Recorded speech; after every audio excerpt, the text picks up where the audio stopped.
In the heart of Milan stands a sanctuary of beauty and history, the Pinacoteca di Brera, home to masterpieces by Raphael, Caravaggio, and Mantegna. This museum is more than a gallery, it's the soul of Italian art, a place where centuries of creativity, passion, and faith come together to tell the timeless story of beauty that never fades.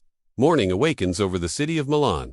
The first rays of sunlight brush against the marble spires of the Duomo, turning white stone into living gold. The city slowly breathes to life, trams hum along narrow streets. The aroma of freshly ground coffee drifts from every cafe, and the gentle sound of church bells rolls through the air.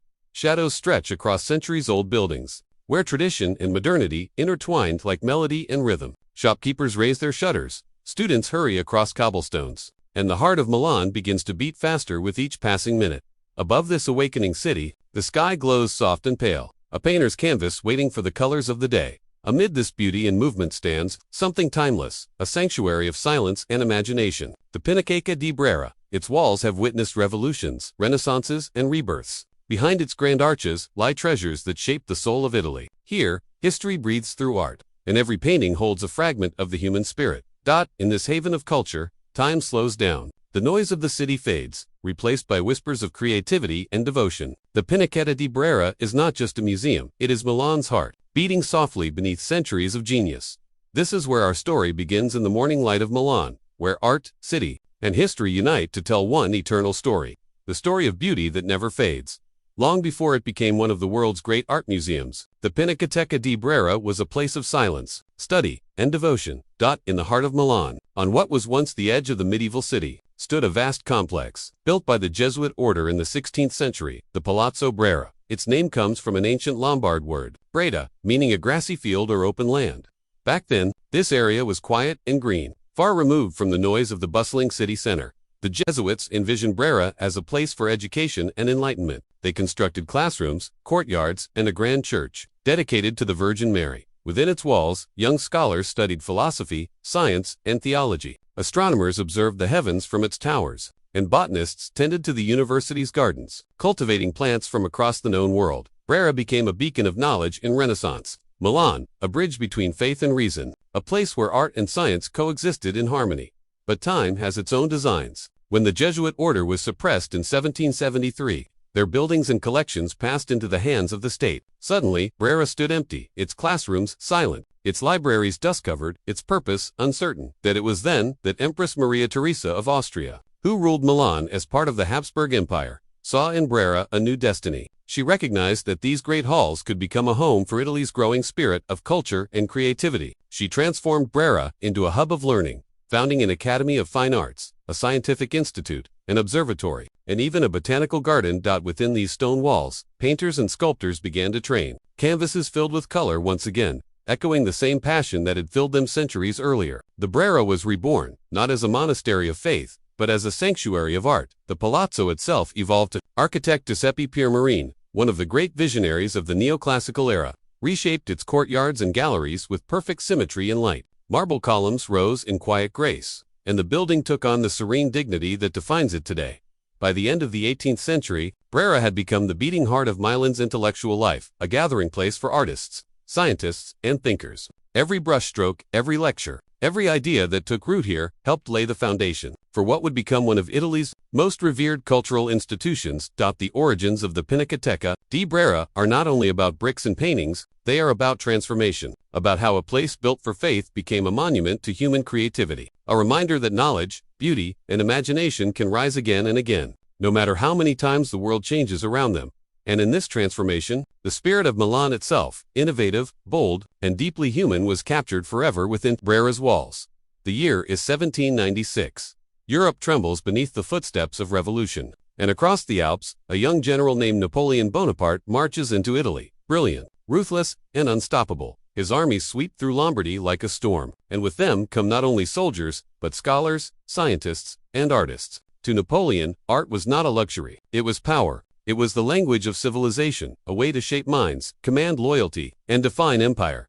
When his troops reached Milan, he looked upon the Palazzo Brera and saw more than a school. He saw a symbol, a place that could unite the fragmented states of Italy through the universal language of art. Napoleon ordered that the greatest masterpieces from across northern Italy be gathered here, paintings seized from churches, monasteries, and noble collections. From Venice came luminous works of Bellini and Veronese. From Bologna, the grace of Guido Reni. From Parma, the delicate touch of Correggio. Each canvas carried a story, a memory of devotion, a fragment of faith, a vision of beauty, all converging under one roof in Milan. Thus, in 1809, the Pinacoteca di Brera was officially born. It was not a simple gallery. It was a statement, a new kind of museum, a place where the treasures of Italy could be seen together, free from the walls of the church or the chambers of the elite. For the first time, art was made accessible to the public, a revolutionary idea in a time when beauty was power, and power belonged to the few.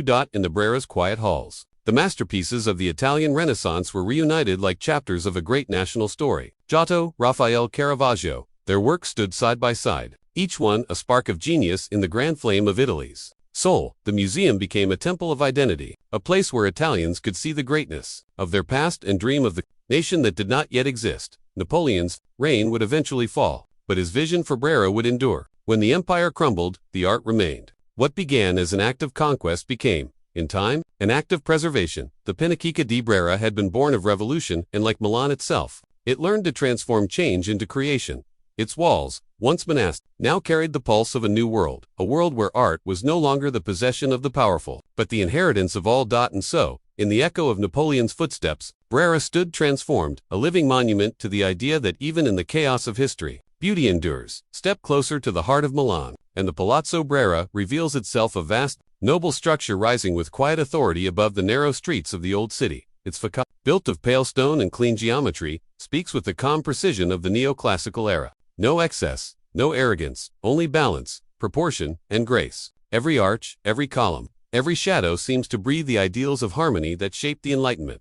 Passing through the gates, you enter the great courtyard, a place of stillness and light. The air here feels different, hushed, reverent, touched by centuries of thought and creation. At the very center stands a towering bronze statue, Napoleon as Mars the Peacemaker, sculpted by Antonio Canova. The figure is poised and flawless, a vision of power restrained by beauty. His body, modeled on the gods of antiquity, glows in the open air, while his face, calm and distant, reflects both conqueror and creator. Here, art and empire meet the ideal of human perfection, cast in immortal metal. Around him, the arcaded galleries rise in two graceful tiers, their columns of Tuscan stone forming a perfect square. Light filters through, shifting softly across the courtyard, a living canvas of gold and shadow that changes with each hour of the day. Look closer and you see the details.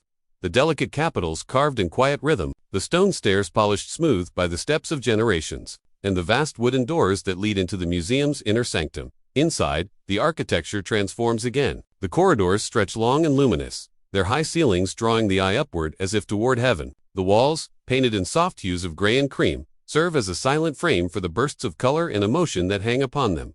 Every room is designed not to dominate the art, but to serve it. Pier Marini's vision, the architect who reshaped the palazzo, was not of grandeur for its own sake, but of serenity and order. He believed that beauty must be given space to breathe. And so the building itself becomes part of the experience, a companion to the masterpieces it shelters. It guides the visitor gently, from the light of the courtyard to the intimacy of the galleries, from the noise of the city to the quiet of reflection. The Brera is not a cold monument of stone. It feels alive, its arches echo with footsteps. Its walls remember whispers of admiration and awe. Every visitor who passes beneath its arches becomes part of a story that began more than 4 centuries ago. The architecture of Brera is more than structure, it is philosophy in stone, a declaration that knowledge, beauty, and harmony are the foundations upon which civilization must rest.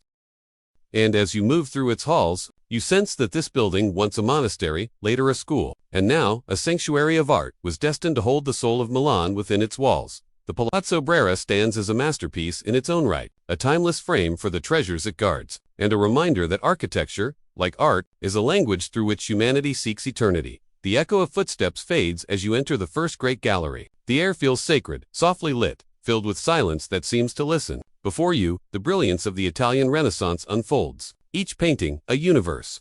Each canvas, a heartbeat from another century.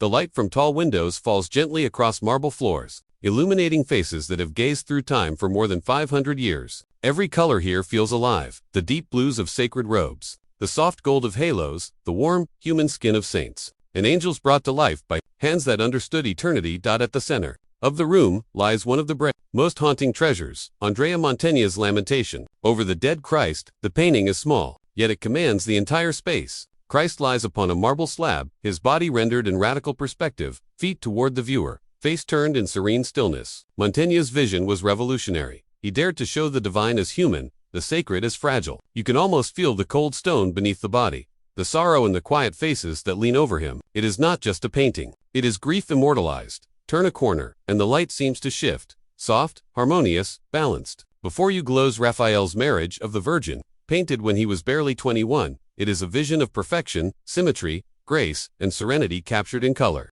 The figures stand in calm procession, and behind them rises a circular temple, symbol of divine order and human reason. Raphael's genius lies in stillness, a piece so perfect it feels eternal. And then, across another room, you meet the serene faces of Piero della Francesca's Virgin and Child with Saints. Every figure seems carved from light itself, geometry, and faith fused into pure harmony. His Madonna is not only a mother, she is the embodiment of divine wisdom, the still center of a spinning world. In these galleries, the Renaissance reveals itself not as history, but as revelation. It was here that artists began to see man as the measure of the universe, to paint not only what they saw, but what they understood, from the tender expressions of Giovanni Bellini, to the delicate spiritual glow of Perugino, to the sacred power of Bramantino's altarpieces. Every painting reflects a moment when faith met reason, and beauty became the bridge between heaven and earth.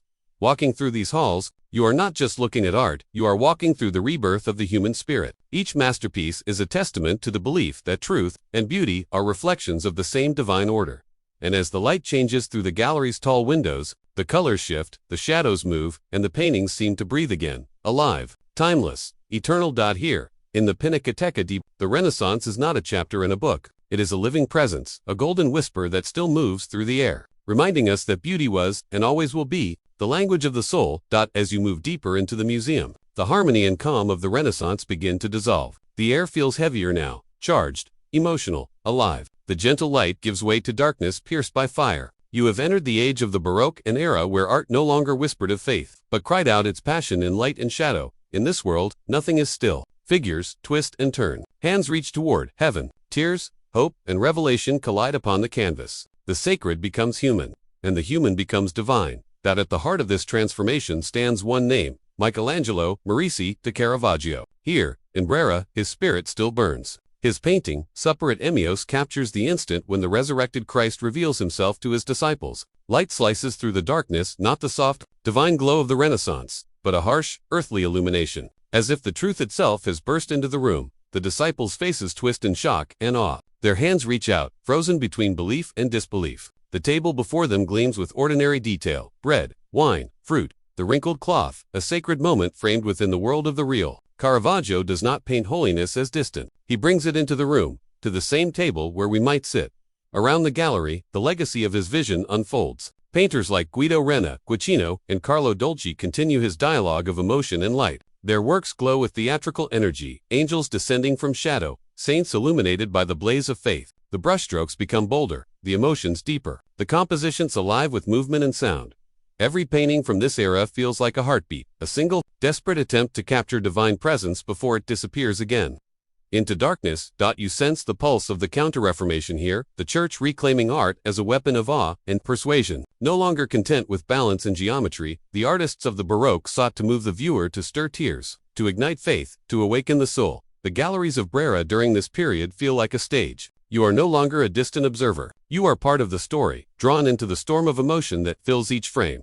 Even the light within the museum seems to obey their rhythm. It strikes the paintings at an angle, gliding across faces, burnishing the golds, deepening the shadows, just as if the artists themselves had arranged it centuries ago. The Baroque is the triumph of contrast between dark and light, sin and redemption, despair and hope. It is art that does not simply portray faith, it demands that you feel it. Standing here, surrounded by these works, you realize how profoundly the human spirit can transform pain into beauty. In the Baroque, art ceases to be an image of perfection and becomes a mirror of the human heart. Fragile, passionate, defiant, eternal. And as you step away from these canvases, the echo of their light follows you, a reminder that even in the deepest shadow, there is always the promise of illumination. The 19th century dawned over Milan like the slow rising of a new sun. Outside the walls of Brera, the city was changing, streets widening, factories rising, ideas igniting. Italy, long divided into kingdoms and empires, was awakening to the dream of unity. And within these museum walls, that same spirit began to take shape, not in speeches or revolutions, But in paint, the Pinacoteca di Brera became more than a gallery. It became a mirror of a nation's soul in transformation. Here, artists found not only inspiration, but identity. They no longer painted only saints and angels, they painted people, love, struggle, and hope. Their work became the silent language of freedom. Among them rose one of the greatest voices of this new era, Francesco Hayez, a master of emotion, elegance, and patriotism. Hayez turned the walls of Brera into a stage for Italy's awakening. His most beloved masterpiece, Il Bacio, the kiss, hangs like a heartbeat in the museum's collection. At first glance, it seems a simple scene, a young man and woman locked in a tender embrace, their lips meeting in a kiss that glows with warmth and devotion. But beneath that tenderness lies something deeper, a symbol of Italy's rising passion for unity and freedom. The blue and red garments whisper of political allegiances. The hidden sword at the man's side hints at rebellion. The doorway behind them opens toward an uncertain future. In that single kiss, Hayez captured a nation's secret hope, that love and courage, together, might forge destiny. His art spoke to hearts across Italy. It was romantic and revolutionary at once, a declaration that beauty itself could be an act of resistance. Through works like The Kiss, the Brera became not just a museum, but a place where the Italian spirit learned to see itself.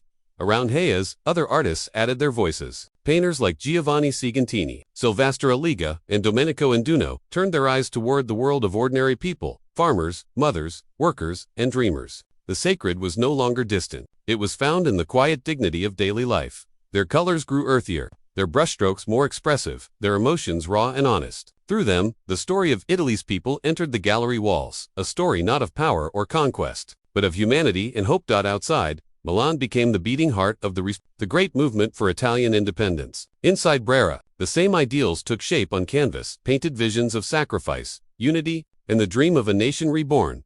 By the time the Kingdom of Italy was proclaimed in 1861, Brera had already painted its revolution, in silence, in color, and in love. Its galleries no longer belonged to a divided land, but to a country discovering its voice through art. The Pinacoteca di Brera had evolved once again. From a monastery of prayer to a museum of empire, it had now become the heart of a modern nation, a temple of freedom expressed through beauty. And as the century turned, its walls carried not only the memories of the past, but the pulse of the future, the belief that art could inspire, unite, and transform a people forever. Beyond the quiet halls of the museum lies a place that has always pulsed with life, a world of brushes, sketches, and restless imagination. For centuries, the Accademia di Belle Arti di Brera, the Academy of Fine Arts, has stood side by side with the Pinacoteca, two institutions born from the same spirit, bound by the same dream, to teach, to create, and to inspire. The Brera district. Milan's artistic soul grew around this dream like ivy around old stone. Narrow cobblestone streets lined with ateliers, windows filled with canvases and color, cafes alive with the hum of conversation. Here, art was not confined to galleries. It spilled out into the air, onto the pavements, into the hearts of everyone who passed by. The founded in 1776, was where Italy's future masters took their first steps. Generations of painters, sculptors, and architects walked through those arched corridors, their eyes filled with ambition, their hands trembling with possibility. Inside its classrooms, the air carried the scent of turpentine and chalk dust, the sound of pencils scratching across paper, and the low murmur of teachers guiding young minds toward the mysteries of form and light. The Brera courtyard, framed by its grand colonnades, became a gathering place for dreamers. Here stood the bronze statue of Napoleon as Mars the Peacemaker, a symbol of power turned to art, its presence a reminder that beauty, too, can rule the world. Students lingered beneath its gaze, sketchbooks open, debating the balance of line and shadow, the power of myth, the duty of the artist. It was in this courtyard that friendships formed, movements were born, and the future of Italian art was quietly being written. Over time, the neighborhood around Brera transformed into something magical, a labyrinth of studios and bookshops, galleries glowing late into the night, music drifting from open windows. Painters, writers, and philosophers met in candlelit cafes, arguing about the soul of art, the meaning of truth, the endless dance between tradition and rebellion. The Brera Quarter became Milan's living canvas. Every wall, every window, every passerby seemed to carry a spark of creativity, and at its center stood the Pinacoteca di Brera, not as a silent museum, but as a heartbeat, a place where the past spoke to the present, and the present dreamed of eternity. Within its walls, students studied masterpieces by Raphael, Caravaggio, and Mantegna, learning not just technique, but reverence, the sacred respect between the artist and the divine. They saw in those paintings not relics, but lessons, the truth that beauty requires both discipline and daring. Year after year, Brera continued to shape the minds that would shape the world. It became a meeting ground of genius and youth, a home where tradition whispered to innovation, and where art itself seemed to breathe. Even today, the Brera district remains alive with that same creative pulse. Painters still gather beneath the colonnades. Students still sketch beneath the statue of Napoleon. And every night, the air still hums with the same promise that somewhere, in one of those narrow streets, a new masterpiece is being born. The Accademia di Brera and the Pinacoteca di Brera, two hearts beating together, one teaching, the other remembering, both eternally alive.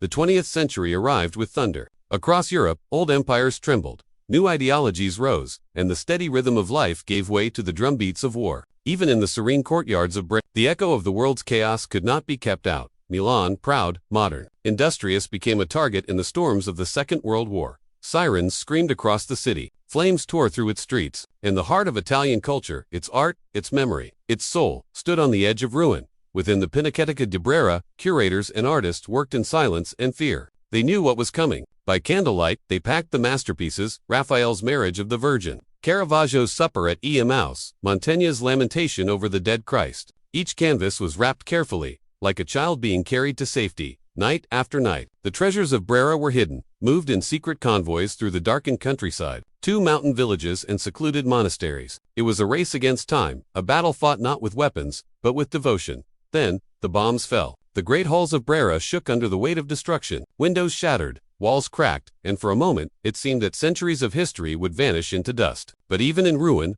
Brera endured. When the smoke cleared and the war finally ended, the people of Milan returned to find their city scarred, but still standing. And in the heart of those ruins, they found hope, waiting quietly behind the museum's doors. The paintings returned, one by one, unwrapped, restored, reborn. As each masterpiece was rehung on the walls, it felt like the soul of Milan was being pieced back together. The wounds of war were deep, but the act of rebuilding became a symbol of defiance, of love, of survival. On those years, the Pinacoteca di Brera was more than a museum. It was a message, a whisper from the past to the present. Beauty cannot be destroyed. Empires fall, cities burn, but the human need to create, to preserve, endures.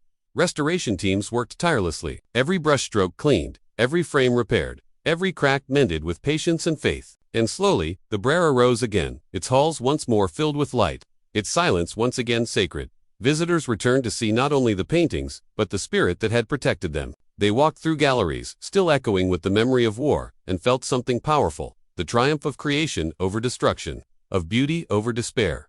From that rebirth came a renewed purpose. Brera would no longer belong to kings or conquerors. It would belong to everyone, to students, to dreamers, to the people of Milan, to all who believed that art could outlast even the darkest night. And so it did. The Pinacoteca di Brera stood once more in the golden light of Milan, not untouched, but undefeated. Its wounds became its strength, its scars became its story, and its story became a promise that as long as art exists, hope will never die. Today, the Pinacoteca di Brera stands once more in the heart of Milan, not as a monument to the past, but as a bridge between centuries. Its grand facade rises with quiet dignity, its bronze doors opening into a world where art is not only seen, it is felt. Sunlight filters through the high windows, touching frescoes and marble floors, illuminating faces painted hundreds of years ago. Yet the air feels alive, vibrant, curious, modern.